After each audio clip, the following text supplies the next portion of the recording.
அல்லேலூயா. ஏசாயா 9ஆம் அதிகாரம் 6ஆம் வசனத்தை நம்ம தியானிக்க போகிறோம்.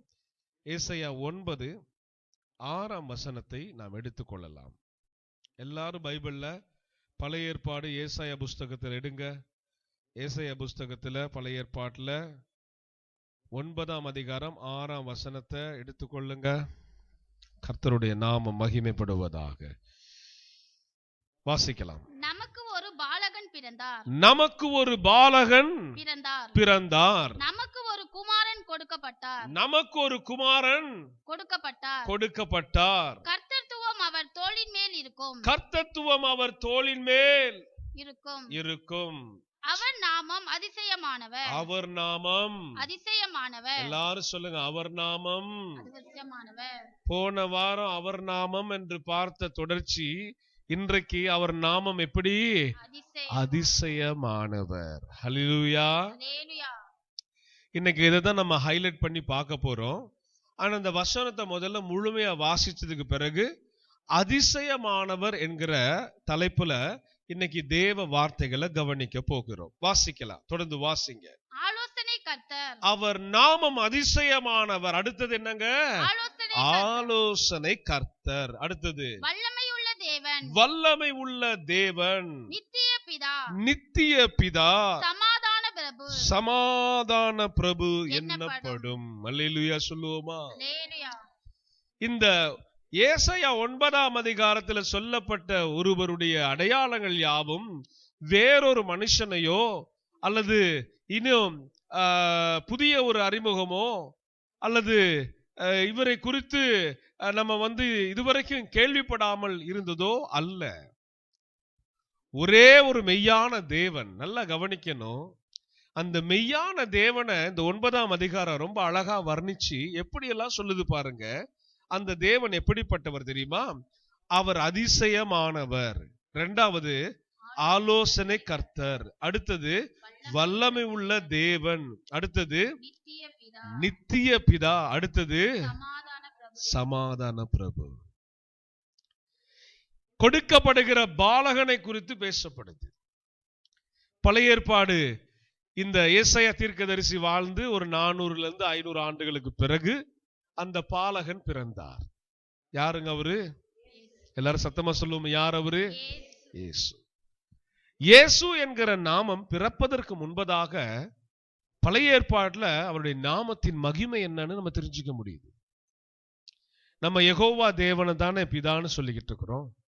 யோசித்து பாருங்க. யெகோவா தேவனை நம்ம என்ன சொல்றோம்? பிதாவாகிய தேவன், கர்த்தராகிய ஆண்டவர், சேனைகளின் கர்த்தர். இப்படித்தானே நம்ம அவரை வர்ணிக்கிறோம், அவருடைய பேரை சொல்லி அழைக்கிறோம். அவருக்கு கொடுக்கிற ஈக்குவல் கணம், அவருக்கு கொடுக்கிற எல்லா மகிமை ஈக்குவலா பாத்தீங்கன்னா இந்த வசனத்துல இயேசுவுக்கு கொடுக்கப்பட்டிருக்கு. படிச்சு பாருங்க. அதிசயமானவர், அடுத்தது ஆலோசனை கர்த்தா, அடுத்தது வல்லமை உள்ள தேவன், அடுத்தது இயேசு எப்பங்க நித்திய பிதா ஆனாரு?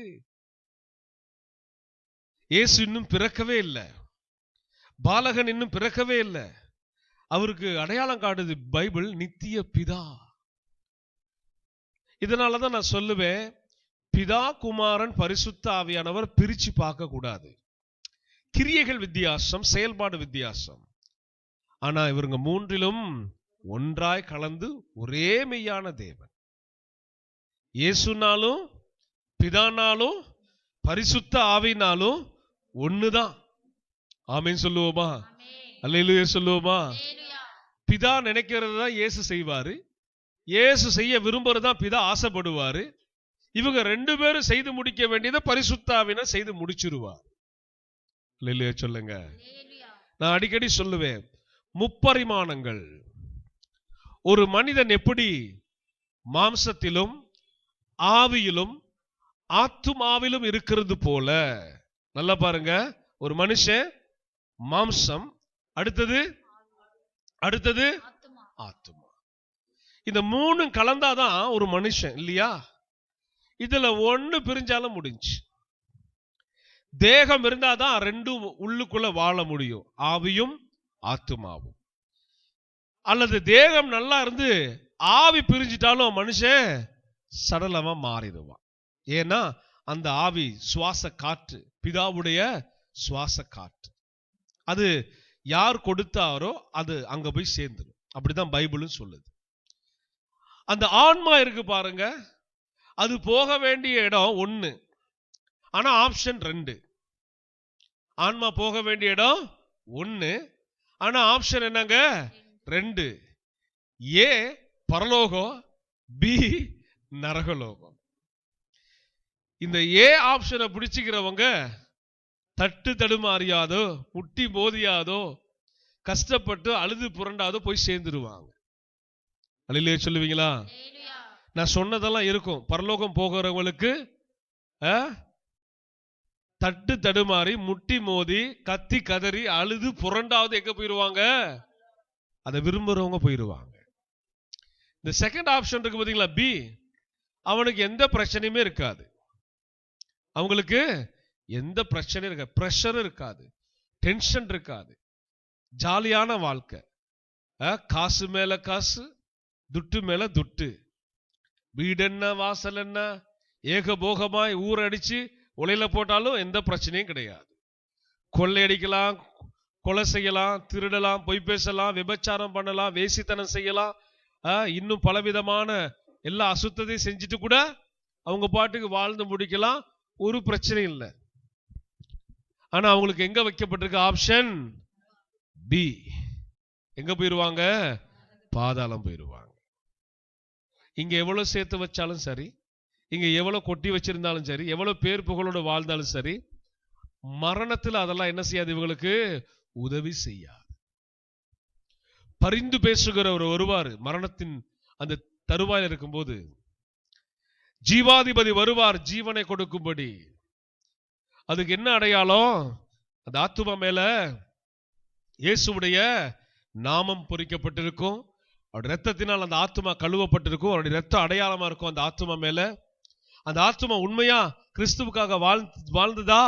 பரிசுத்தராக இயேசு நியாயாதிபதி, அவர் கண்களுக்கு தெரியும். ஆமா, என் பிள்ளை எனக்கு ஏற்றபடி வாழ்ந்திருக்கிறான், என் பிள்ளை என்ன செய்திருக்கிறான், உலகத்துல நான் விரும்பின பிரகாரமா வாழ்ந்திருக்கிறான், இவனை நான் எங்க கொண்டு போவேன்? பரலோகத்துக்குள்ள கொண்டு போவேன். ஆமீன் சொல்லுங்களேன், அல்லேலூயா சொல்லுவோமே. பரலோகம் போகலாங்கிற உபதேசத்தை வச்சு நிறைய எனக்கு திணிப்பு போதனைகள் வந்தனால பரலோகம் போகிறது கடினம் இல்லைன்னு போதிப்பாங்க. சரியா? அதை நம்பி ஏமாந்துடக்கூடாது. பரலோகத்துக்கு சும்மா ஈஸியா போயிடலாம் ஐயா, அது உபதேசமே கிடையாது. பைபிள் சொல்லுது, இடுக்கமான வாசல் வழியா பிரவேசியுங்கள், கெட்டுக்கு போகிற வாசலோ வழி விசாலமா இருக்குமா. நீங்க அதாவது வழி விசாலனா என்ன வேணாலும் செஞ்சு வாழ்ந்து முடிக்கலாம், அதெல்லாம் கேள்வியும் இல்லை, ஒண்ணும் இல்லை. சில ஆட்களுக்கு 90 வயசானா கூட தண்டனையும் கிடையாது. ஆனா அந்த விசாலமான பாதையில போகிறவ எங்க போய் முடிக்கிறான்? கேட்டுல போய் முடியுது. கேட்டின் மகனாகிய பாவ மனுஷனுக்கென்று நியமிக்கப்பட்ட பாதாளத்திலே போய் அவங்க என்ன செய்யுது? அவங்களுடைய வாசல் திறக்கப்படுது, அவங்களுடைய பயணம் முடிவடையுது. அப்ப நீங்க கவனிக்கணும், இங்க இயேசு சொல்வதுதான் உண்மை. இயேசுவின் வார்த்தையின்படி வாழணும். விசேஷமா நமக்கு கொடுக்கப்பட்டது 3 நாமங்கள். இந்த 3 நாமத்திற்கு மாத்திரம்தான் ஆராதனை செலுத்தணும். அல்லேலூயா சொல்லுவோமா? அந்த 3 நாமங்களை மறுபடியும், அவர் அதிசயமானவர், ஆலோசனை கர்த்தர், வல்லமை உள்ள தேவன், நித்திய பிதா, சமாதான பிரபு என்னப்படும். அல்லேலூயா. இப்ப இயேசு பிறப்பதற்கு முன்பதாகவே இயேசு கிறிஸ்துவை குறித்து பேசப்படுது, பைபிள் பேசுது. எதனால நான் சொல்லுவேன், இயேசு ஒரு மனுஷனை பார்க்கிறது போல பார்க்காது. இயேசு ஒரு மனிதன் கிடையாது. ஒரு மனுஷனிடத்திலிருந்து வந்ததுனால அவர் ஒரு சாதாரண மனுஷனோ என்று இன்னைகள் என்ன செய்யறாங்க? இஸ்லாமியர் அப்படிதான் நம்புறாங்க, இந்துக்கள் கூட அப்படிதான் பார்க்கிறாங்க. உண்மையாக வேதத்தை கற்று அறிந்தவர்களை தவிர இன்றைக்கு இயேசுவோ எங்கேயோ பிறந்தாரு, வாழ்ந்தாரு, நல்லதுதான் செஞ்சுட்டு போயிருக்கிறாரு அப்படின்னு தான் பேசுவாங்களே தவிர இயேசுவை கடவுளாக தெய்வமாக பார்க்காம வாழ்வது அதுவே பாவம் என்று வேதம் சொல்லுகிறது.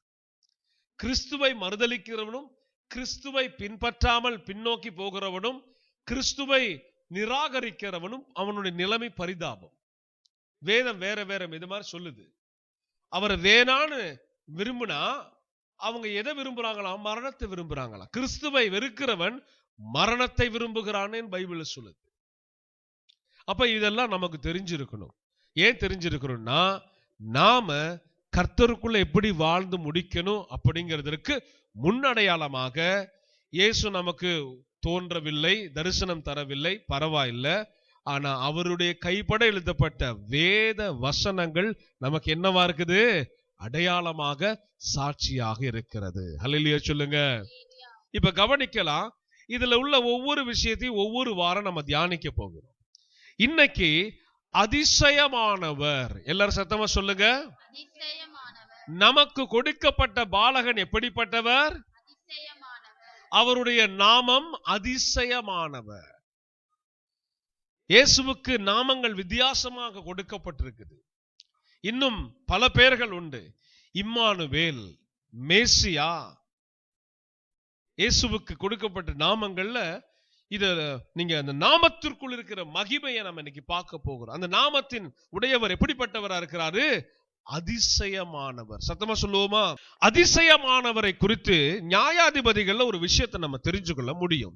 எடுங்க 13ஆம் அதிகாரம், பழைய ஏற்பாடு நியாயாதிபதிகள்ல 13ஆம் அதிகாரம். சிம்சோனுடைய தகப்பனார், சிம்சோனுடைய தாயாரை குறித்து ஒரு சம்பவத்தை நம்ம பார்க்க போகிறோம். சிம்சோன் பிறப்பதற்கு முன்பதாக எப்படி இயேசு இரட்சகராக பூமிக்கு வருவதற்கு முன்பு கன்னி மரியாளை சந்தித்தது போல இங்க ஒரு தேவதூதன் வந்து சந்திக்கிறாரு. எடுத்துட்டீங்களா? 13ல இருந்து வாசிக்க ஆரம்பிக்கலாம். 21 வரைக்கும் வாசிக்கணும். 13 வாசிங்க. கர்த்தருடைய தூதனானவர் மனோவாவை நோக்கி நான் ஸ்திரியோடு சொன்ன யாவற்றிற்கும் அவள் எச்சரிக்கையாயிருந்து திராட்சை செடியிலே உண்டாகிறது ஒன்றும் சாப்பிடாமல் திராட்சரசமும் மதுபானமும் குடியாமலும் தீட்டானதொன்றும் புசியாமலும் நான் அவளுக்கு கட்டளையிட்டதெல்லாம். பாருங்க, தேவதூதன் வந்து அந்த மனிதனுடைய மனைவிக்கு சொன்னதை கட்டளையிட்ட யாவையும் அவள் கைக்கொள்ள கடவுள். அவள் என்ன செய்ய கடவுள்? கைக்கொள்ள கடவுள். அந்த மனுஷனுடைய பேர் என்ன? வாசிங்க. மனோவா. இந்த மேல நடந்த சம்பவத்தை சுருக்கமா சொல்லிடுறேன். வயல்வெளியில இந்த அம்மா வேலை பார்த்துக்கிட்டு இருக்கிறாங்க. மனோவாவுடைய மனைவி. அவரு ஆதிகால விசுவாசி, பழைய ஏற்பாடுபடி வாழ்ந்துகிட்டு இருக்கிறார். நியாயாதிபதிகள் அரசாளுமை செய்யறாங்க. இப்போ ஒரு இரட்சகன் தேவைப்படுகிறார் கர்த்தருக்கு. சாமுவேல், யோசுவா இவங்களை போல, மோசே இவங்களை போல இப்ப இந்த ஜனங்கள் நடத்துறது ஒரு இரட்சகன் தேவை. நல்லா கவனிக்கணும். அந்த காலத்துல மோசையையும் ஒரு இரட்சகரா தான் அனுப்புனாரு, யோசுவாவையும் ஒரு இரட்சகனா தான் அனுப்புனாரு.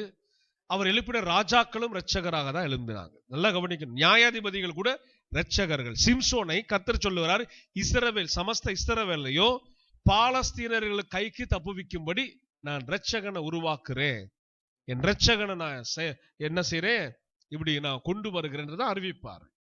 அப்ப இந்த அம்மா கிட்ட வந்ததுமே இதே விஷயத்த, ஓ கற்பத்துல ஒரு பிள்ளை பிறப்பான், நீ அவனை பெற்றெடுக்க முன்ன திராட்சை ரசம் குடிக்க கூடாது, மதுபானம் குடிக்க கூடாது, தீட்டானதை எதுவுமே புசிக்க கூடாது, உன்னை எச்சரிக்கையா இருந்து பாதுகாத்துக்க. ஏன் யாரு வரப்போகிறா? இரட்சகன் வரப்போகிறார். இதே கதை தான் இயேசு கிறிஸ்து வரப்போகும் போது. இதேதான் கிறிஸ்துவுடைய கற்ப பிறப்பாகிய நாமும். கிறிஸ்துவுக்குள்ள பிறந்துட்டோமா நம்ம? ஒரு ஆமென் சொல்லுங்க. எப்ப பிறந்தீங்க நீங்க? என்னைக்கு இயேசுவை அறிந்து உண்மையா வாழ முடிவெடுத்தீங்களோ அன்னைக்குதான் நீங்க பிறந்தீங்க. கரெக்ட் தானே? கிறிஸ்துவுக்குள் மறுபிறவி. நமக்கு பாவத்திற்கு மரித்து நீதிக்கு பிழைத்திருக்கிறோம். ஞான ஸ்நானத்தின் அடையாளம். கிறிஸ்துவுக்குள் ஒரு மனுஷன் பிறக்கிறான் அப்படின்னாலே அதனாலதான் நாங்க கூப்பிட்டு சொல்றோம், மதுபானம் குடிக்க கூடாது, வேசித்தனம் விபச்சாரம் செய்யக்கூடாது, இன்னும் களியாட்டங்கள் நமக்கு தேவையில்லை, சூதாட்டங்கள் அது போல பழக்கங்கள் வேண்டாம், வீணான பேச்சுவார்த்தை பழக்க வழக்கங்கள் நமக்கு வேணாம். ஏன்? சுத்தமுள்ள இருதயம் உள்ளவர்களா இயேசு சுத்தமுள்ளவராய் பூமிக்கு வந்தது போல கிறிஸ்துவுடைய இரத்தத்தால் கழுவப்பட்டுட்டா பழைய மனுஷன் யாரா மாறணும்?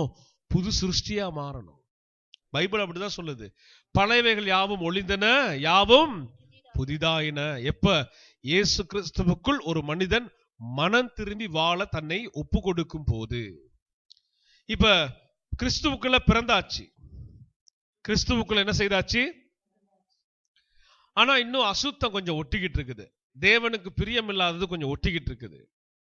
அப்ப என்ன நடக்கும் நீங்க நினைக்கிறீங்க? கர்த்தர் என்ன செய்வாரு? சுத்தம் செய்வார். கர்த்தர் என்ன செய்வார்? நம்மை, உங்களை ஆலயத்திலிருந்து தூக்கி வெளியே போட மாட்டார். கவனிக்கணும், என்னை விட்டு விலகி போ அப்படின்னு சொல்ல மாட்டாரு. அசுத்தம் இருந்துச்சுன்னா சுத்தம் உள்ளவர் வருகைக்கு, அவரை வருகையில சந்திக்கவோ அல்லது மரண காலத்திலே பரிசுத்தரை சுத்தமுள்ள இயேசுவை முகமுகமாய் சந்திக்கவோ பூமியில என்ன செய்ய அவர் விரும்புகிறாரு? பரிசுத்தமாக்க விரும்புகிறார். அப்ப நீங்களும் நானும் சில நேரம் சில பலவீனங்கள் இருந்தா அதெல்லாம் என்ன செய்யணும்? வெட்டி தூக்கி எரிந்துட்டு பரிசுத்தம் உள்ள இயேசு எப்படி வாழ்ந்து முடித்தாரோ அது போல பூமியில வாழ்ந்து முடிக்கணும். அல்லேலூயா சொல்லுவோமா? தொடர்ந்து வாசிங்க இப்ப விட்டதுல இருந்து. அப்பொழுது மனோவா கர்த்தருடைய தூதனை நோக்கி நாங்கள் ஒரு வெள்ளாட்டுக்குட்டியை உமக்காக சமைத்துக் கொண்டு வருமட்டும் தரித்திரு என்றான். கர்த்தருடைய தூதனானவர் மனோவாவை நோக்கி நீ என்னை இருக்க சொன்னாலும் நான் உன் உணவை புசியேன். நீர் சர்வாங்க தகன பலி இட வேண்டுமானால் அதை நீ யாருக்குள்ள செலுத்தணும்? ஒரு அல்லேலூயா சொல்லுங்களேன். ஒரு அற்புதம் நடக்குது, ஒரு அதிசயம் நடக்குது. இது இயற்கைக்கு அப்பாற்பட்டது. சரிங்களா? அதாவது இந்த சம்பவம் வயல்வெளியில யாரு பார்க்கிறா? மனோவாவும் மனோவாவுடைய மனைவியும். நல்லா கவனிச்சே கேட்டுட்டே வாங்க. இப்ப இவங்க ரெண்டு பேரும் நினைக்கிறாங்க இவர் வந்தவர் ஒரு தீர்க்கதரிசி நினைக்கிறாங்க. அதனாலதான் ஏற்கனவே இதே சம்பவம் ஆபிரகாமுக்கு நடந்துச்சு. மூவர் ஆபிரகாமை சந்திச்ச போது அவங்களுக்கு அவர் என்ன செய்தாரு? ஆட்டுக்கடாக்களை பலி கொடுத்து கடாவை வெட்டி என்ன செஞ்சாரு? உணவு வழங்கினார். அவங்க சாப்பிட்டாங்க. சரியா? அங்க 3 புருஷர்கள் சொல்லப்பட்டு எழுதப்பட்டிருக்குது. சோ அதே சம்பவம் இங்க நடக்கும் போல அப்படின்னு இவங்க செய்தாங்களா இல்ல அறியாம செய்தாங்களான்னு பார்த்தா இவங்க அறியாம செய்தாங்க.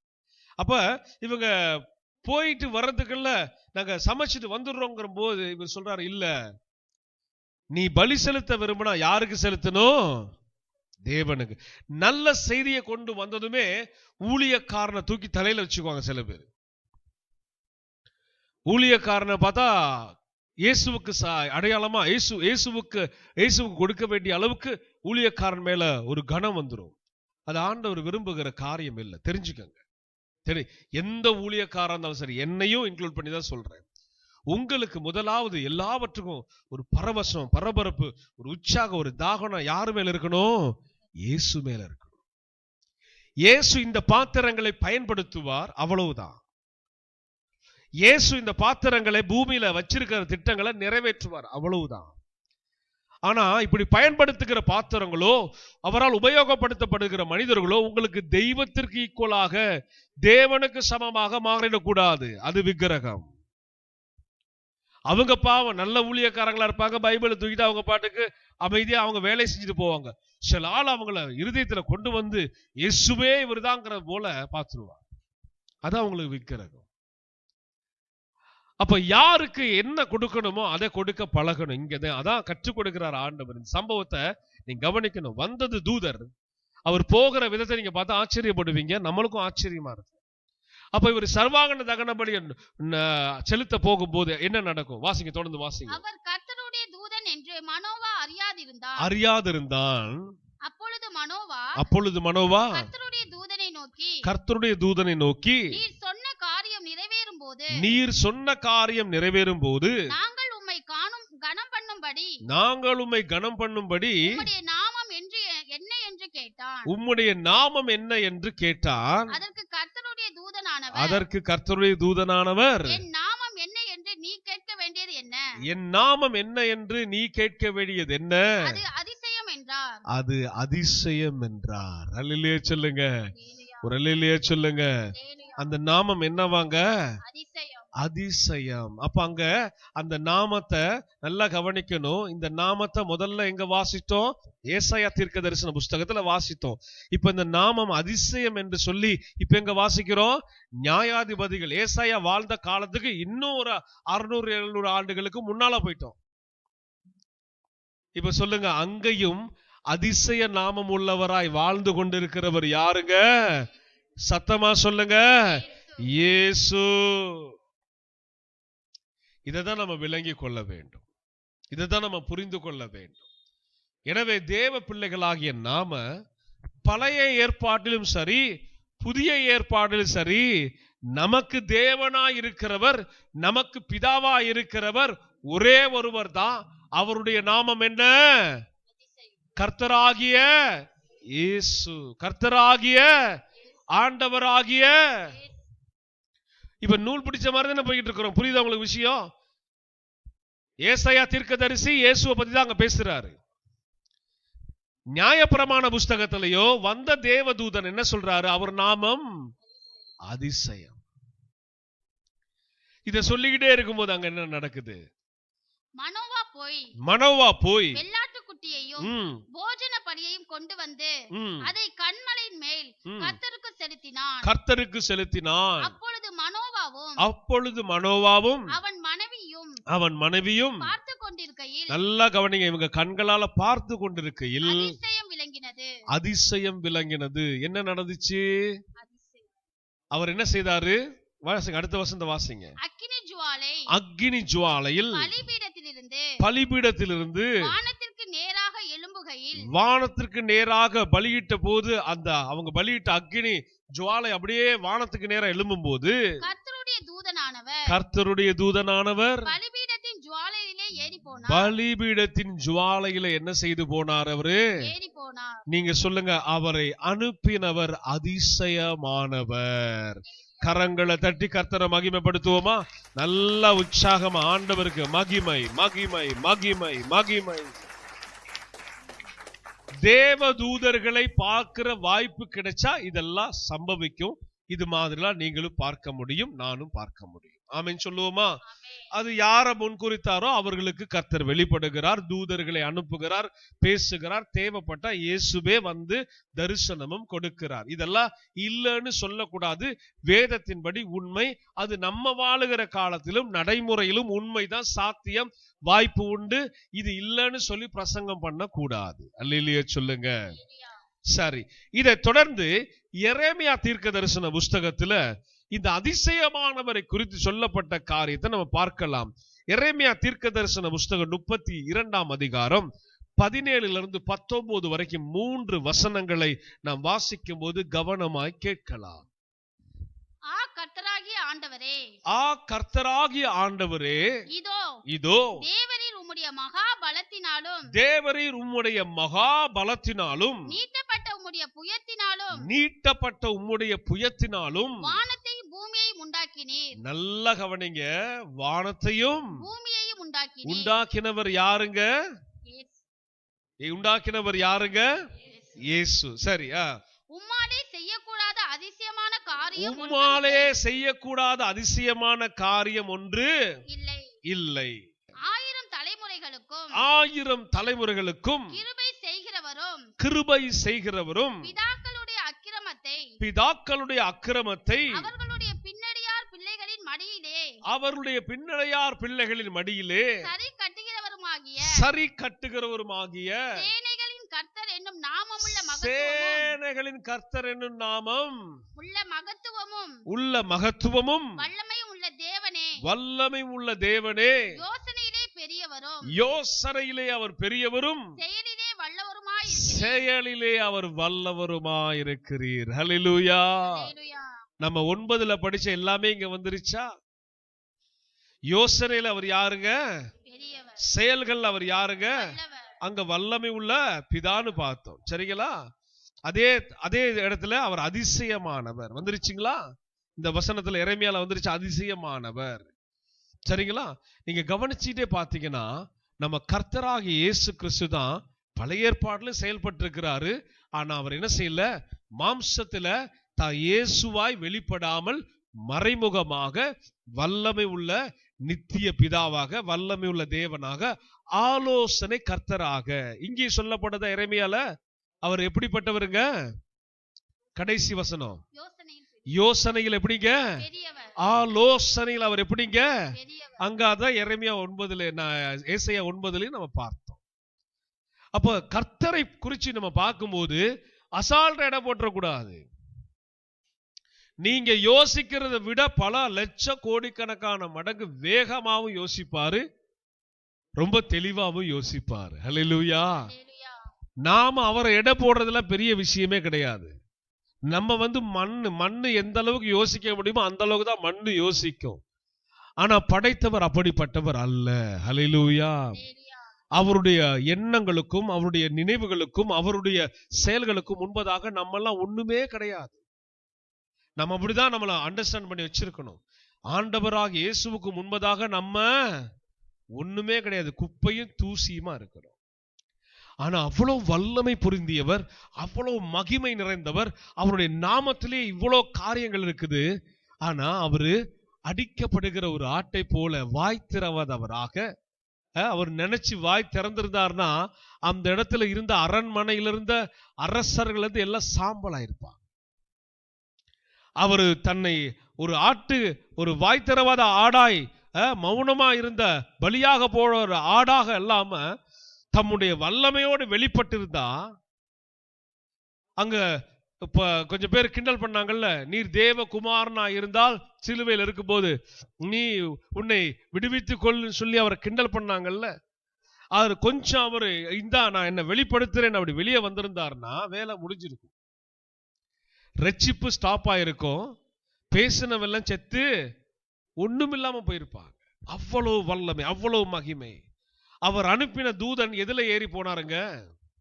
சொல்லுங்க. அக்கினி ஜுவாலையில அப்படி உள்ள போய் அது வழியா அப்படி கடந்து பரலோகத்துக்கு போயிருக்கிறார். ரலிலே சொல்லுங்களே. ஆனா அந்த அக்கினியில நம்ம போய் கொஞ்சம் நிக்க முடியுங்களா? பரதநாட்டியம் ஆடுவோம். என்ன ஆடுவோம்? அக்கினியில கால வச்சா பரதநாட்டியம் ஆடிடுவோம். ஆமா, உள்ள இருக்கிற எல்லா ஸ்டெப்பும் வெளியே வந்துடும்.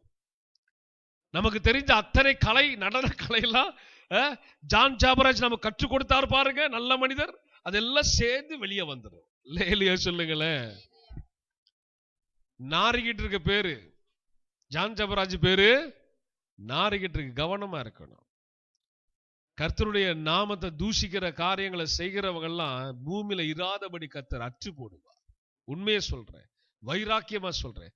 பின்பற்றி போனாங்க பாருங்க வாலிப பிள்ளைங்க, அவங்க வாழ்க்கையெல்லாம் கேள்விக்குறி. அதனாலதான் சொல்ல பயப்படணும். அவர் கர்த்தருடைய நாமத்துக்கு நம்ம எப்படி இருக்கணும்? பயந்து வாழ. நான் அடிக்கடி சொல்லுவேன், இது போல ஊழியர்களுக்கு பின்னால போறவன் பரிசுத்தமா வாழவே முடியாது. பரிசுத்தமா வாழவே முடியாது. ஏன்னா அவனும் பரிசுத்தம் இல்லாதவன், அவனும் கர்த்தருக்கு பயப்படாதவன், இவங்களும் கர்த்தருக்கு பயப்பட மாட்டாங்க. அவர்களை மாதிரி ஆட்களை தலைவர்களா ஏற்றுக்கொள்ளுகிறவங்க கர்த்தருக்கு அஞ்சு நடக்கவே முடியாது. ஏன்னா அவர்களுடைய தலைமைத்துவம் அந்த மாதிரி. ஆனால் தேவனுக்கு பயந்து உண்மைகளை பேசி கர்த்தருக்குள் வழி நடத்துகிற ஊழியக்காரங்க இருக்கிறாங்க பாருங்க, அவங்களுக்கு கீழ் இருக்கிற ஜனங்களுக்குள்ள அந்த பய உணர்வு இருந்துகிட்டே இருக்கும். அல்லேலூயா சொல்லுவோமா? நான் ஆராதிக்கிற இயேசு வல்லமை உள்ளவர், நித்திய பிதா, அவர் அதிசயங்களை செய்கிறவர், அவர் ஆலோசனை கர்த்தர். நான் யோசிக்கிறதுக்கு முதல்ல அவர் யோசிச்சு முடிச்சிருவாரு, நான் செயல்பட முன்னா அவர் செயல்பட்டுருவார். அப்படிப்பட்டவர். அவருக்கு பயந்து நான் நடப்பேன், அவருக்கு புறம்பா நான் என்ன செய்ய மாட்டேன், ஒன்னும் செய்ய மாட்டேன். இதை தான் கத்துக் கொடுக்கணும். ஜான் ஜபராஜ் இப்படி பிரசங்கம் பண்ணியிருந்தா நாங்களே தலையில தூக்கி வச்சு கொண்டாடி இருப்போமே. இன்னைக்கு அவரு மாட்டக்கூடாத பிரச்சனையில மாட்டி சபை எழுத்து மூடி இருக்காங்க. கோயம்புத்தூர்ல இயங்கி கொண்டிருந்த இந்த கள்ள ஆராதனைக்காருடைய சபைய இழுத்து பூட்டப்பட்டிருக்கிறது. ஆளை வெளியே காண, தலைமறைவு போல. ஒரு அல்லேலூயா சொல்லுங்க. எங்களை போல தேவ மனிதனுடைய ஜெபம் கேட்கப்பட்டது. ஹல்லேலூயா, ஹல்லேலூயா, ஹல்லேலூயா. போனவங்க பின்மாறி அவங்க பின்னால போன முகங்கள்லாம் கரி பூசப்பட்டது. ஆமென் சொல்லுங்களேன். எதுக்கு இதை வலியுறுத்தி சொல்லிக்கிட்டு இருக்கிறோம்? ஏன் கத்தி கத்தி உபதேசம் பண்றோம்? அவன் தகாத காரியத்தை செய்து நீங்க அகப்பட்டிருக்கான் அந்த ஆளு. தேவ பிள்ளைகளாகிய நாம அப்படிப்பட்டவர்களை பின்பற்றி போனா, பயத்தை குறித்து தேவ காரியங்களை குறித்து சொல்லிக் கொடுக்காதவர்களை பின்பற்றி போனா அவங்க நிலைமை தான் நம்ம நிலைமை. அவங்களுக்கு என்ன பங்கோ நமக்கும் அதே பங்காயிடும். அதனாலதான் கவனமா இருக்கணும். அப்படிப்பட்டவர்களை நேசிக்க கூடாது, அப்படிப்பட்டவர்களை காணிக்கைக்கு அனுப்பக்கூடாது, அப்படிப்பட்டவர்களை நம்ம ப்ரொமோட் பண்ணக்கூடாது. தெரிஞ்சுக்கங்க, இதெல்லாம் தெரிஞ்சுக்கங்க. ஒரு 6-7 ஆண்டு காலமா என்ன ஆட்டம். அந்த மனுஷனுடைய பேச்சை பார்க்கும் போதே தெரியும் பெருமை இருக்கிறது. பெருமை உள்ள ஒரு பேச்சு. பெருமை பேச்சு யாருக்கிட்ட இருக்கும்? பிசாசு கிட்ட தர. அதை கூட அனலைஸ் பண்ண முடியாம இந்த வாலிப பிள்ளைங்க வெட்ட போறோம்னா ஆடு நம்புங்கிற மாதிரி பாருங்க போறாங்க, நம்பி போறாங்க. ஆட்டம் பாட்டம் குதூகலம் சும்மா உங்களுடைய ஒரு என்ஜாய்மெண்ட்டுக்காக என்னைக்கு இந்த வேதத்தை கையில எடுத்து அதை பின்பற்றி போறீங்களோ வாழ்க்கை வீணா போயிடும். அதுல இருந்த ஆட்டம் பாட்டத்தில இருந்து அதெல்லாம் ஓரம் கட்டி வச்சுட்டு இங்க வரணும், அதிசயமானவரை தேடி வரணும், ஆலோசனை கர்த்தரை தேடி வரணும், நித்திய பிதாவை தேடி வரணும், சமாதான பிரபுவை தேடி வரணும். இததான் வேதம் நமக்கு போதிக்குது. இங்க வரும்போதுதான் உண்மைகள் சொல்லி கொடுக்கப்படும், பயபக்தியை குறித்து பேசப்படும், அஞ்சி நடுங்கு என்று உபதேசிக்கப்படும். அப்ப இதுல வளர்ந்தா எங்க போய் சேர்ந்துடலாம்? ஆப்ஷன் ஏ, பரலோகத்துக்கு போய் சேர்ந்துடலாம். ஹல்லேலூயா, ஹல்லேலூயா. ஒரு நாள் கூட அப்படிப்பட்டவர்கள் பாவத்தில் வாழாத, இது அசுத்தம் இல்ல சொல்லவே மாட்டான். கள்ள உபதேசக்காரன் சொல்ல மாட்டான். வருது, கிடைக்கும், நம்பு. சும்மா ரொம்ப நேரம் நீ காத்திருந்து ஜெபிக்காத, இயேசுவின் நாமத்தினால கேளு, எல்லாமே ரொம்ப ஈஸியா சொல்லி கொடுப்பான். ஆனா மரணத்துல நீங்க என்ன செய்யப்படுவீங்க? கைவிடப்பட்டுடுவீங்க. அகால பாதாளத்துல வேதனைக்கு மிகுதில போய் விழுவீங்க. அங்க அக்னி ஜுவாலைகள் உங்களை பட்சிக்கும். எப்ப? ஒரு தடவையா, 2 தடவையா இல்ல, யுக யுகமாய் அழிவிலே நீங்கள் கிடப்பீர்கள் என்பதுதான் வேதம் எச்சரித்து நமக்கு பேசுகிறது. ஒரு ரட்சகன் பூமியில பிறந்து ஒரு கூட்டத்தை நடத்துகிற அந்த ரட்சகனுக்கு கொடுக்கப்பட்ட கடுபிடிகளை பாத்தீங்களா? இவங்க அப்பா அம்மா இப்படி வாழணுமா? அவன் அந்த மனுஷன் பிறந்து இஸ்ரவேலை நடத்தும் போது சவரகன் கத்தி என்ன பண்ணக்கூடாது? அவனுக்கு தலை மேல படக்கூடாது. 2வது, இவன் திராட்சை செடியினால் உருவான ஒன்னையும் புசிய கூடாது. தீட்டான ஒன்றையும் இவன் என்ன செய்யக்கூடாது? சிம்சோன் தீட்டானது ஒண்ணு புசிப்பாரு. சொல்லுங்க என்னன்னு? தேன். எப்படி தீட்டான தெரியுமா? செத்து போன சிங்கத்துடைய உடலுக்குள்ள காய்ந்து போன அந்த மாம்சமும் அந்த எலும்புகளுக்குள்ள தேன் கூடு கட்டியிருக்கும். அதே தேன் மரத்துல கூடு கட்டியிருக்கும் போது அவர் அதை எடுத்து சாப்பிட்டதா தீட்டு இல்லை. பழைய ஏற்பாட்டின்படி செத்தவைகளை தொடக்கூடாது, அடிச்சா புசிச்சிடணும். அது 2 நாள் விட்டு 3 நாள் விட்டு சாப்பிடவும் கூடாது, தொடவும் கூடாது, அது தீட்டு. இவர் நியாயப்பிரமாண காலத்தின்படி வாழ்ந்துகிட்டு இருக்கிறாரு. செத்து போன எலும்பு கூட்டுகள் இருக்கிற தேனை பார்த்தது இவருக்கு இச்சை வந்துருச்சு. பாவம். அதனால சொல்ல, பாவத்துக்குரியவைகளை இச்சித்து அதை புசிக்க விரும்பினா மரணம் வந்துடும். பைபிள் படி உண்மையை சொல்றேன். அது உடனே வராது. எப்படி வரும்?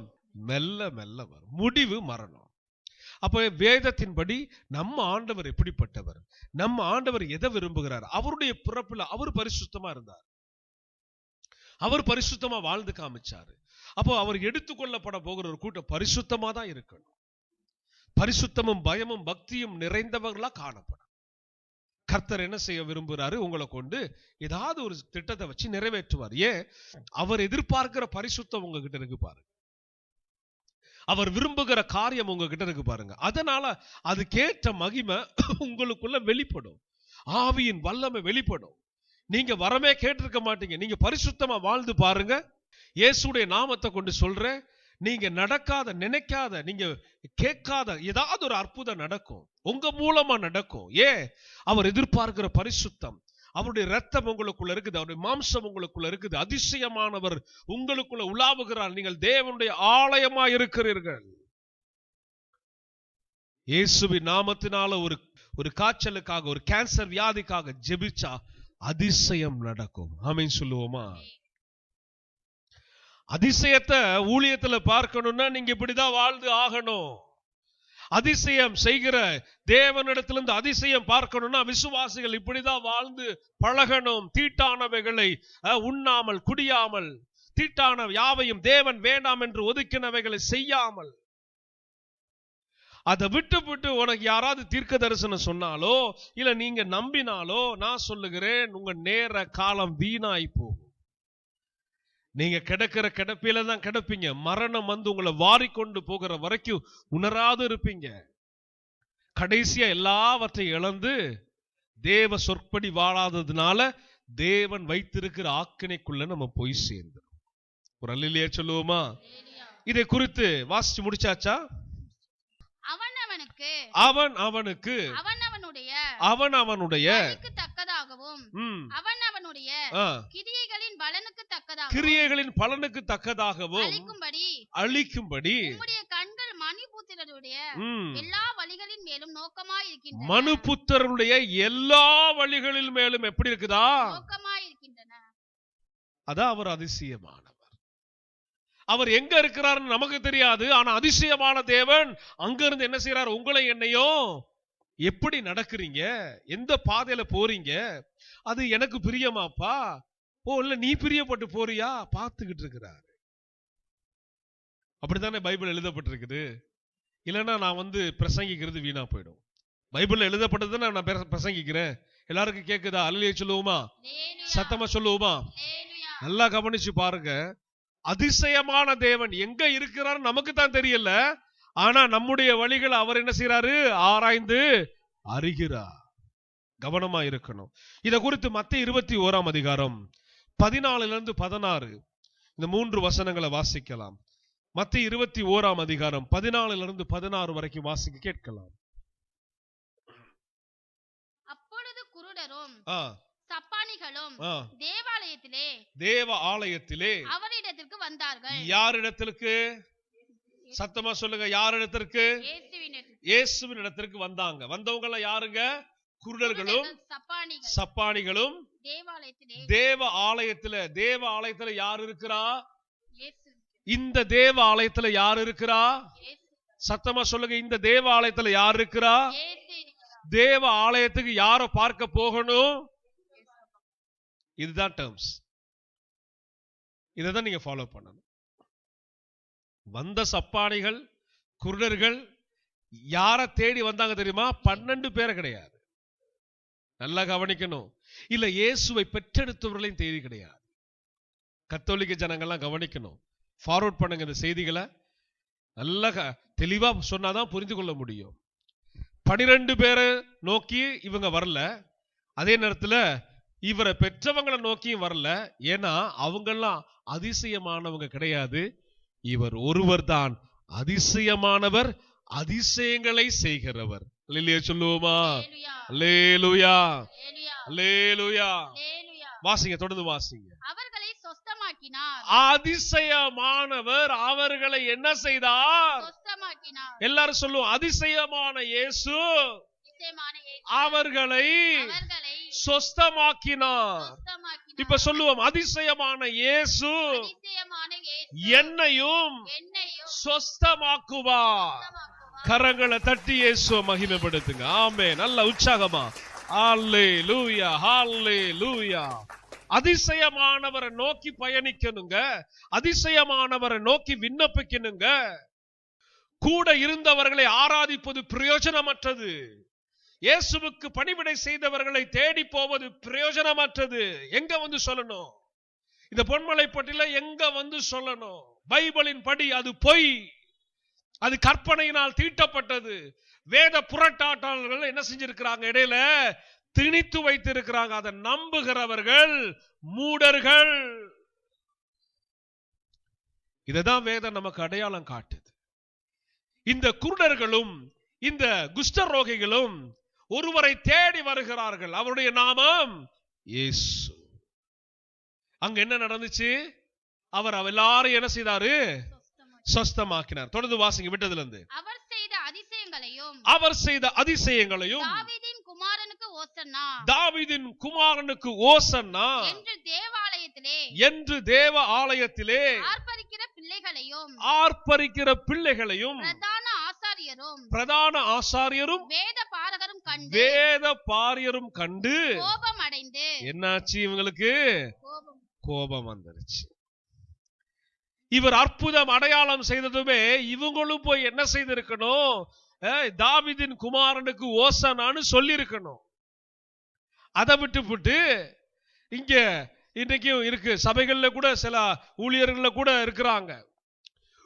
ஒரு விதமா கர்த்தர் போதனை செய்து ஜனங்களை நடத்த விரும்பினா இஷ்டத்துக்கு எதையாவது போதிக்கிறது, இஷ்டத்துக்கு எதையாவது வில்லங்கமா பேசுறது, இஷ்டத்துக்கு எதையாவது திரிக்க விரும்புறது. ஒரு காலத்துல பெரிய பிரசங்கமா இருந்துச்சு, நகை போட்டுறாத, அப்புறம் வெள்ளையதான் உடுத்தணும். ஏன் இயேசு வந்து பார்க்க மாட்டாரா கேக்குறேன்? ஏன் இயேசு இறங்க மாட்டாரா? இல்ல இயேசுதான் ஆப்ஷன் வச்சாரா? அப்படின்னு தான் பிரச்சனை இல்லையே. சுத்தமும் சுத்திகரிப்பும் அலங்காரத்தில் அல்ல. தெரிஞ்சுக்கணும் முதல்ல நல்லா புரிஞ்சுக்கணும் பைபிளை. சுத்தமும் சுத்திகரிப்பும் சிம்சோனுடைய வாழ்க்கை தரம் முதற்கட்டம் எப்படி இருந்ததோ அப்படி இருக்கணும். சிம்சோனுடைய பெற்றோர்களுடைய அவங்களுடைய வாழ்க்கை எப்படி இருந்ததோ அப்படி இருக்கணும். ஏன்? இரட்சகரை ஏற்றுக்கொண்டு இரட்சகரோடு வாழ விரும்புகிறவர்கள் எப்படின்னா, இப்படிப்பட்ட அசுத்தங்களை செய்து தீட்டானவைகளை புசித்து கர்த்தருக்கு புறம்பானது செய்வதல்ல அலங்காரம். அது புறம்பான அலங்காரத்திற்கு கர்த்தர் மயங்குகிறவரும் அல்ல. உள்ளான மனுஷனையும் உள்ளான அலங்காரத்தையும் தான் கர்த்தர் என்ன செய்கிறார்? விரும்புகிறார், நேசிக்கிறார். ஆமென் சொல்லுங்க. அதுக்காக 24 hours நல்லா நான் மேக்கப் பண்ணிக்கிட்டே இருக்கலாமா பாஸ்டர்? உங்களுக்காக தான் எரி நரகம். அல்லேலூயா, அல்லேலூயா. என்னை பார், என் அழகை பார்னு பிசாசு வந்து காதுல சொல்லுவான். அதை நீ நம்பிட்டு ஒரு ரேஞ்சே தெரியாம லிப்ஸ்டிக்க பூசுங்கடானா லிப்ஸ்டிக்க தின்றாங்க. எங்கன்னா மலேசியால, அப்புறம் இங்க இருக்குது அது என்னது மியான்மார்ல பேஸ்புக்ல பாக்குற அந்த முகரைகள் எல்லாம் லிப்ஸ்டிக்க பூசுங்கடானா திங்குறாங்க. அடப்பாவி, அப்பதான் தின்னுட்டு வந்த மாதிரி இருக்காங்க, போஸ்ட் கொடுக்குறாங்க செல்ஃபியா. அதுகளை பார்க்கும் போது அலங்காரம் பண்ணுங்கன்னு பைபிள் சொல்லுது. அதுக்காக இப்படியா? சில ஆளு சண்டேஸ்ல ஆலயத்துக்கு வந்து அங்கெல்லாம் கார்ல இறங்கும் பாருங்க, என்ன வாக்கு கேட் வாக்கா. பூனைய பொறி வச்சு பிடிக்கிற மாதிரி என்ன பிடிச்சு உள்ள போட்டுருவார். பார்த்துக்க சொல்லுங்க. அலங்காரம் பண்ணுங்க, லட்சணமா பண்ணுங்க. அடுத்த ஆளை கவுக்கணும்னு பண்ண ஆணோ பெண்ணோ, நான் சொல்றேன், தெளிவா சொல்றேன், நீங்க அகப்பட்டுடுவீங்க. அது விபச்சார ஆவி உங்களை ஏவினுச்சுன்னு அர்த்தம். ஒரு பொல்லாத ஆவி உங்களை தவறா வழி நடத்துதுன்னு அர்த்தம். அந்த ஆவிகளுக்கு நீங்க இற போடுகிறீங்கன்னு அர்த்தம். நான் சொல்றேனே, இன்னைக்கு சென்னையில எல்லாம் பார்க்க முடியுது, பாஸ்டருடைய மனைவிகள்லாம் ஹீரோயின் மாதிரி வர்றாங்க. சொல்லுவோமா? எப்படி வர்றாங்க? ஐயோ, அந்த ஒரு சிலரை பாக்குறேன், அவங்க நடை என்ன, உடை என்ன, அழகு என்ன, சபையே பார்த்தா அதை பார்த்துட்டு பிரிண்ட் அடிச்ச மாதிரி அவவே அப்படிதான் வர்றாங்க. அப்படிங்கிட்டு டிஸ்கோதேக்கு போற மாதிரி எல்லாம் வந்து ஆலயத்துல. நான் சொல்றேனே, விளங்காது, நல்லா விளங்கவே விளங்காது. ஆலயத்திற்குன்னா ஒரு ஆடை அலங்காரம், அது எப்படி இருக்கணுமோ அப்படிதான் இருக்கணும். சரிங்களா? நீங்க வெளி உலகத்து உங்களை எப்படி காட்ட விரும்பல, கணக்கு வழக்கு தேவன் கிட்ட இருக்கும், நீங்க அதை பார்த்துக்கங்க.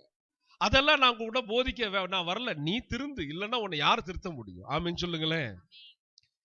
இந்த செக்ஸியா உடுத்துறது, சீன் போடுறது, சீன் காட்டுறது, இதெல்லாம் இச்சைக்கு அடையாளம். யாரையாவது கவுக்கணும்னு ட்ரெஸ் பண்ணிட்டு கிளம்பி போய் 4 பேர் என்னை பார்க்கணும், அட்ராக்ட் பண்ணணும்னு சொல்லி நீங்க போனீங்கன்னா உங்களுக்கு பின்னால சாத்தா இருக்கிறான்னு அர்த்தம். உங்களுடைய உடை அலங்காரத்திலையும் 4 பேர் பாவம் செய்யறாங்க பாருங்க, நீங்க செய்யற தப்பிதத்தினால 4 பேர் உங்களை ரசித்து ருசிக்க பாக்குறாங்க பாருங்க, முடிஞ்சிச்சு. அவங்கள பாவத்துல தள்ளிட்டீங்கன்னு அர்த்தம். அதன் நிமித்தமாவே நீங்க எங்க போக முடியாது? பரலோகத்துக்கு போக முடியும். இல்லைன்னா தான் நிறைய வந்து நம்ம பாவம் தான் கொட்டி கிடக்குது. நம்ம அழகுகள் எல்லாம் காமிச்சு நம்ம ரொம்ப பேர் புகழ்ந்து வாழ்ந்து அத ஆண்டவர் சொல்லி கொடுக்கல.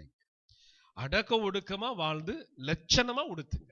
லட்சணமா உடுத்ததான் இயேசு கற்றுக் கொடுக்கிறார். ஆமென் சொல்லுவோமா? தன்னுடைய பிள்ளைகள்னா அப்படி செல்ல பிள்ளைகளா இருக்கணும். தன்னுடைய பிள்ளைகளை அவர் பார்க்கும்போது அங்க ஒரு தரம் இருக்கணும். அந்த சின்ன பிள்ளையில இருந்து அந்த பிள்ளைகளை கர்த்தரே வளர்ப்பாரு. குடும்பங்களுக்கு கொடுத்த பிள்ளைகள் எல்லாம் அதுங்களுடைய நடவடிக்கைகள் எல்லாமே அவர் கண்ணோக்கிக்கிட்டு இருக்கும். பைபிள் அப்படித்தானே சொல்லுது. அப்ப நம்ம என்ன செய்யணும்னா நம்மளுடைய இருதயத்தை பக்குவப்படுத்தணும். ஏதோ ஒரு ரோல் மாடலா ஒரு ஹீரோயினையோ சினிமாக்காரனையும் பார்த்து என்ன செய்யக்கூடாது, நம்ம தவறு செய்யக்கூடாது. அல்லேலூயா சொல்லுவோமே, அல்லேலூயா சொல்லுவோமே. நீங்க உடுத்துகிற உடை உங்களுடைய லட்சணத்துக்காக தான் இருக்கணும். பிறனை என்ன செய்யக்கூடாது, கவுக்கிறதுக்காக இருக்கக்கூடாது. அல்லேலூயா. நீங்க செய்யற உங்களுடைய செயல்கள் உங்களுக்கு உபயோகமா இருக்கணும். பிறனுக்கு ஏதோ விதத்துல உபயோகமா இருந்தா அது நல்லது. உங்களுடைய செயல்பாடுகளை தவறு இருந்து பல பேர் அதன் நிமித்தம் பாவத்துல விழுவாங்கன்னா நான் சொல்லுகிறேன், உங்களுக்கு கேட்டகரி எங்க, பி செக்ஷன்ல தான் போய் விழுவீங்க. அத நான் ஒரு ஊழியக்காரனா சொல்ல கடமைப்பட்டிருக்கிறேன். எனவே கர்த்தர் விரும்புகிற அலங்காரம், கர்த்தர் விரும்புகிற பிரகாரமாய் வாழ்ந்து முடிக்க என்ன செய்யணும், உங்களை அர்ப்பணிக்கணும். அடுத்தது வாசிங்க. அவரை நோக்கி இவர்கள் சொல்லுகிறதை கேட்கிறீரோ என்றார்கள். அதற்கு இயேசு ஆம் கேட்கிறேன். குழந்தைகளுடைய வாயினாலும் பாலகருடைய வாயினாலும் துதி உண்டாகும்படி செய்தேன் என்பதை நீங்கள் ஒரு காலமும் வாசித்ததில்லையா? பழைய ஏற்பாட்டுல இந்த இயேசு இந்த இடத்துல நடந்த சம்பவம் இப்படி நடக்கும்னு சொல்லி பழைய ஏற்பாட்டுல ஏசாயா தீர்க்க தரிசன புஸ்தகம், சங்கீத புஸ்தகம் இவைகளில் எல்லாம் கிறிஸ்துவுடைய நடவடிக்கைகள் இப்படி இருக்குன்னு சொல்லி மறைமுகமாக எழுதப்பட்டிருக்குது. அல்லேலூயா சொல்லுங்க, அல்லேலூயா சொல்லுங்க. பாலகர்கள் அங்க துதித்தாங்க, மகிமைப்படுத்தினாங்க. ஏன்? அவர் அதிசயமான காரியத்தை அதிசயமான தேவன் செய்தது நிமித்தம் அங்கே துதி உண்டாயிற்று. நான் அதனாலதான் சொல்லுவேன், ஆண்டவற்றை நன்மை பெற்றுட்டீங்கன்னா மௌனமா என்ன செய்திடக்கூடாது, இருந்துடவே கூடாது. அப்படியே அவரை பத்தி பேசிக்கிட்டே இருக்கணும். உங்களுக்கு செய்த அற்புதத்தை குறிச்சு 4 பேர்கிட்ட பேசிக்கிட்டே இருக்கணும். ஜூலியுடைய வாழ்க்கையில ஆண்டவர் எனக்கு தெரிஞ்சு கடைசியா செய்த அற்புதம் என்ன தெரியுமா? காதுல அவங்களுக்கு பெரிய ஒரு ஓட்டை இருக்குது, அதை அடைக்கணும். 1 லட்சம் ரூபாய்க்கு மேல ஆபரேஷன் செலவு. ஃபர்ஸ்ட் ஸ்டேஜ் ரொம்ப வலி தாங்கவே முடியல. உடனே அடுத்த கட்டமா நாங்க அப்பதான் இயேசு விடுவிக்கிறார் ஊழிய மோகசி அண்ணன் டீம் இலங்கையில பஞ்சம். 1.5 வருஷத்துக்கு முன்னாடி நடந்த சம்பவத்தை சொல்லிட்டு இருக்கிறேன். பஞ்சம், அவங்க சாப்பாடு இல்லாம மக்கள் அரிசி பருப்பு வாங்க முடியாம ரொம்ப தவிச்சுக்கிட்டு இருக்கிறாங்க. அந்த நேரத்துல அவங்க கலெக்ட் பண்றாங்க, ஜனங்களுக்கு நம்ம உதவுவோமே, ஏதாவது செய்வோமேன்னு சொல்லிட்டு. உடனே ஒரு 5000 ரூபாய் பொருத்தனை செய்து, ஏன்னா ஜூலிக்கு ஏதாவது நடக்கும்போது ஒரு பொருத்தனை நான் செய்வேன்.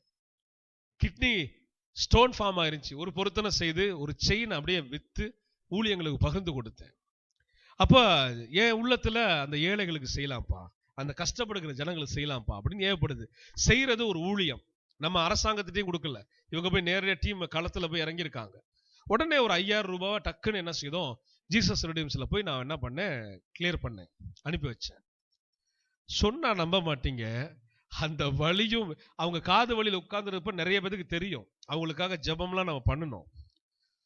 அப்படியே 1 மாசம் 2 மாசம் 3 மாசத்துல அப்படியே அந்த வலி எங்க இருந்துச்சுன்னு தெரியாம அப்படியே மாயமா அவங்க மரணம் வரைக்கும் அந்த வலி தலை தூக்கவே இல்லை. ஒரு ஆமேன் சொல்லுவோமா, ஒரு அல்லேலூயா சொல்லுவோமா? கர்த்தராகிய ஆண்டவர் அதிசயமானவர். ஆமேன். அந்த ஒரு கான்பிடன்ட்ல தான் நம்ம ஜூலிக்கு எது நடந்தாலும் ஜபத்துல பாத்துக்கலாம்னு கொஞ்சம் அவங்களும் அசால்ட்டா இருந்த காரியம் அதுதான். ஆனா கர்த்தர் அவங்கள ஆயத்தப்படுத்திக்கிட்டே இருந்திருக்கிறாரு, தம்முடைய ராஜ்யத்துக்குள்ள பிள்ளை எடுத்துக்கொள்ளணும்னு சொல்லி. அதை நம்ம உணராம இருந்துட்டோம், தெரியாம இருந்துட்டோம். தெரிஞ்சா நம்ம விட மாட்டோம், ஜெபிப்போம், போராடுவோம். தேவ சித்தம் நிறைவேற டைம் வந்துச்சு, எடுத்துக்கிட்டார். ஆமென் சொல்லுங்க. நல்ல ஒரு ஓட்டத்தை ஓடி முடிச்சாங்க. நான் கர்த்தருக்கு நன்றி செலுத்துகிறேன். அல்லேலூயா. அதனாலதான் இன்னைக்கு அவங்கள குறிச்ச பிரிவு ஒரு பாதிப்பு தான். ஆனா எனக்கு வருத்தம் இல்லை. ஏன் அப்படின்னா அவங்க சுகமா அங்க இருக்கிறாங்க. எங்க இருக்கிறாங்க? ஆமா, ஏ கேட்டகரியில போய் சேர்ந்துட்டாங்க. அல்லேலூயா சொல்லுங்களேன். ஏ கேட்டகரி எங்கங்க?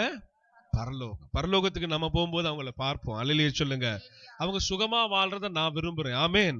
நான் இங்க என் கூட மனைவியா அவங்க வாழும்போது நான் என்ன நினைப்பேன், சுகமா அவங்கள தங்க பண்ணணும். அவங்க இருந்தப்ப எல்லாமே செஞ்சிருக்கிறேன். அவங்களுக்கு உண்டான கடமைகள் எல்லாமே கேட்காம நிறைய விஷயம் செய்திருக்கிறேன். அப்ப எல்லா விதத்திலயும் அவங்கள நம்ம பராமரிச்சு நடத்தினாலும் என்னால அவங்கள என்ன செய்ய முடியாது, சுகம் கொடுக்க முடியல, அவங்கள அந்த பல சரீர பாடுகள் விடுதலையாக்க முடியல. ஆனா நித்திய பிதா, பரலோக பிதா அவர் தீர்மானத்தின்படி தாம் பிள்ளை எடுத்துக்கிட்டாரா. அதுக்கு மேல அவங்களுக்கு என்ன இருக்க போகுது, வேதனை இருக்க போதா? இல்ல. வியாகுலம் இருக்க போதா? இல்ல. இப்ப எங்க இருக்கிறாங்க? ராஜ்யத்துல எப்படி இருப்பாங்க? மன மகிழ்ச்சியா இருப்பாங்க. ஆமென் சொல்லுவோமா? இங்க அவங்க இரவுல அழுது புலம்பின நாட்கள் இருக்குது. வேதனைனால, வலினால, பிரஷர்னால, சரீர பாடுகள்னால ரொம்ப கஷ்டப்பட்ட நாட்களை பார்த்திருக்கிறேன். அதெல்லாம் இன்னைக்கு இல்லாம அவங்க நிம்மதியா இருக்கிறாங்க அப்படிங்கிற ஒரு மன உறுதி. அதான் விசுவாசம். அதான் பவுல் சொல்றாரு, மற்றவர்களை அறியாதவர்களை போல நீங்க துக்கமுகமா இருக்காதீங்க. யாருக்காக? மரித்தவர்களுக்காக. ஏன்னா இயேசு மீண்டும் பூமிக்கு வரும்போது அவர்களையும் கூட கொண்டு வருவார்னு தெளிவா சொல்லப்பட்டு. எப்படி வருவாரா? அவங்களையும் கூட கொண்டு வருவார். அப்ப அதை விசுவாசித்தா கிறிஸ்துவுக்குள்ள வாழ்ந்து முடிச்சவங்களை குறிச்சு நீங்க கவலையப்பட வேண்டிய அவசியம் இல்லை. ஆமென் சொல்லுங்க. அல்லேலூயா. சந்தோஷமா அவங்க விட்டுட்டு போன பணியை நம்ம எல்லாரும் சேர்ந்து செஞ்சுட்டு ராஜ்யத்தை நோக்கி பயணம் செய்யணும். அல்லேலூயா. அதிசயமான தேவன், அவர் ஆலோசனை கர்த்தர், நித்திய பிதா, அவர் சர்வ வல்லமை உள்ள தேவன். இவைகள் எல்லாம் நம்ம இன்னும் வருகிற நாட்கள்ல நிறைய படிக்க போகிறோம். கடைசியாக யோபு 5:8-17 வரைக்கும் வாசித்து முடிச்சிடலாம். யோபுல 5:8-17 வரைக்கும் வாசித்து முடிக்கலாம். ஆனாலும் நான் தேவனை நாடி என் நியாயத்தை தேவனிடத்தில் ஒப்புவிப்பேன். ஆராய்ந்து முடியாத பெரிய காரியங்களையும் எண்ணி முடியாத அதிசயங்களையும் யாரு செய்கிறார்? நம்ம ஆராதிக்கிற இயேசு செய்கிறார். அல்லேலூயா சொல்லுவோமே. நாம எடை போடுற அளவுகள் அவர் கிடையாது. அவர் பிரம்மாண்டமானவர். சரியா? செய்கிறார். அடுத்தது, தாழ்ந்தவர்களை உயரத்தில் வைத்து துக்கிக்கிறவர்களை கர்ச்சித்து என்ன செய்கிறாரு? வைராக்கியம் பாராட்டுற அவருடைய பிள்ளைகளுக்காக. அடுத்தது, அவர் பூமியின் மேல் மழையை வருஷிக்க பண்ணி வெளிநிலங்களின் மேல் தண்ணீர்களை வருவிக்கிறார். அடுத்தது, தந்திரக்காரன் கைகள் காரியத்தை முடிய நடத்தக்கூடாதபடிக்கு அவர்களுடைய உபாயங்களை அவர் அபத்தமாக்குகிறார். அல்லேலூயா சொல்லுங்க. சாத்தானுடைய தந்திரங்களை என்ன செய்யறார்? அவர் அபத்தம் ஆக்குகிறார். ஆமென். அடுத்தது, அவர் ஞானிகளை நல்லா கவனிக்கணும். ஞானிகளை எப்படி பிடிக்கிறாரு? ஆமா, ஞானிகளே தந்திரத்துல பிடிக்கிறார்னா நம்ம எல்லாம் ஒண்ணுமே கிடையாது. அல்லேலூயா சொல்லுங்க. தந்திரத்துல பிடித்து திரியாவரக்காரரின் ஆலோசனை கவிழ்க்கப்படும்.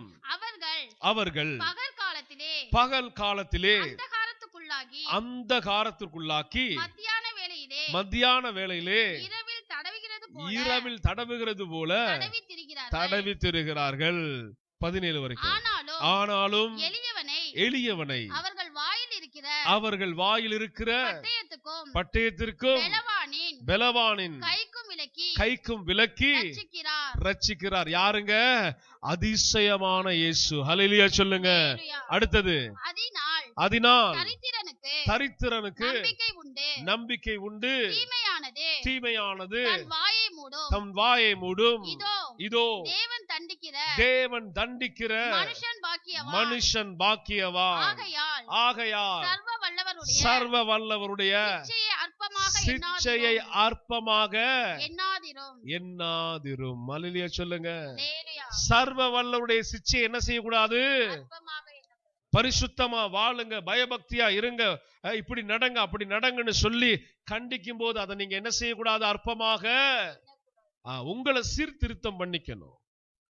ஏன்னா செய்கிறவர் யாருன்னா பயங்கரங்களை செய்கிறவர், அதிசயங்களை செய்கிறவர், ஆராய்ந்து முடியாத எண்ணி முடியாதவைகளை செய்கிறவர். அப்படிப்பட்டவருக்கு பயந்து நடக்காம அசால்ட்டா நம்ம இருப்போம்னா நம்ம என்ன செய்வோம்? கைவிடப்படுவோம், விழுந்து போயிருவோம். இன்னைக்கு அதிசயமானுடைய அதிசயங்களை பார்க்கணும் எத்தனை பேர் விரும்புறீங்க? இன்னைக்கு வாசித்தபடியே உங்க வாழ்க்கை அமைப்பு மாறணும். சிம்சோனுக்கு என்ன சொன்னாரு, சிம்சோனுடைய பெற்றோருக்கு என்ன சொன்னாரு, இதை நீங்க கவனமா மனதுல வைத்து அவரை நோக்கி நடந்து வந்தாங்களே, இயேசுவை நோக்கி யார் யார் வந்தா? கண் குருடர்களும் சப்பானிகளும் குஷ்டரோகிகளும். சரிங்களா? அவங்க எல்லாம் எதுக்கு வந்தாங்க? அதிசயத்தை காண வந்தாங்க. அவங்க எல்லாம் யாருங்க? இஸ்ரவேலர்கள். தெரிஞ்சுக்கங்க, முதல்ல தேவனை ஆராதிக்கிற ஜனங்க எங்க இருக்கிறாங்க? அடிமையில் இருக்கிறாங்க.